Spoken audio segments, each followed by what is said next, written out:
Amma ba'du, Allahu tabaraka wa ta'ala dit dans le Coran honoré: wa ta'awanu 'alal birri wat taqwa wa la ta'awanu 'alal ithmi wal 'udwan, c'est-à-dire entraidez-vous pour les œuvres de bien et l'obéissance à Allah, et ne vous entraidez pas pour le péché et la désobéissance à Dieu.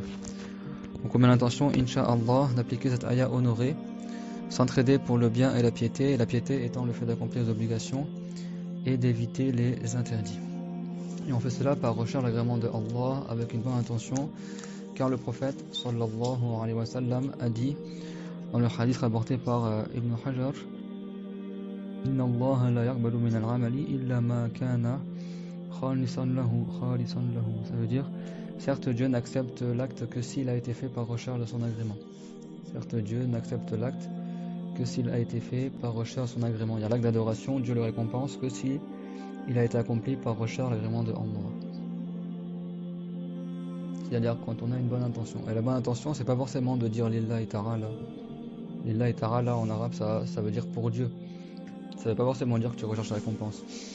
La bonne intention, c'est soit tu mets l'intention d'obéir à Allah, soit tu mets l'intention d'appliquer une ayah, ou tu mets l'intention d'appliquer le hadith, ou tu fais cette chose-là en sachant dans ton cœur que cette chose-là, elle est agréée par Allah, ou que Dieu a encouragé à la faire, ou que le prophète alayhi salatu wassalam l'a encouragé à la faire.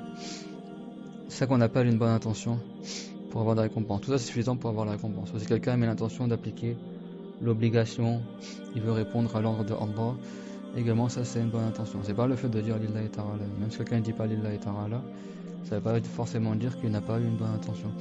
Donc c'est par l'intention qu'on distingue l'acte ordinaire et l'acte d'adoration. L'acte d'adoration, c'est l'acte par lequel tu recherches l'agrément de ton Seigneur.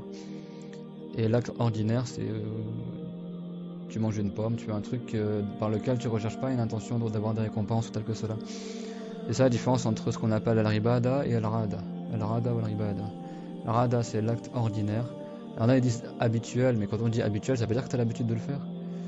Ça veut dire que c'est quelque chose ordinaire que tu ne fais pas par acte d'adoration. Et al-ibada, c'est l'acte d'adoration. Donc le fait d'apprendre la religion, c'est un grand acte d'adoration, une grande ibada, et si quelqu'un va avoir la récompense en cela, il faut qu'il mette une bonne intention. Comme par exemple le fait d'appliquer la parole du prophète, d'apprendre la religion. Ya ayyuhan nasu ta'allamu, où vous les gens apprenez, comme il l'a rapporté les savants du hadith, d'accord, comme At-Tabarani.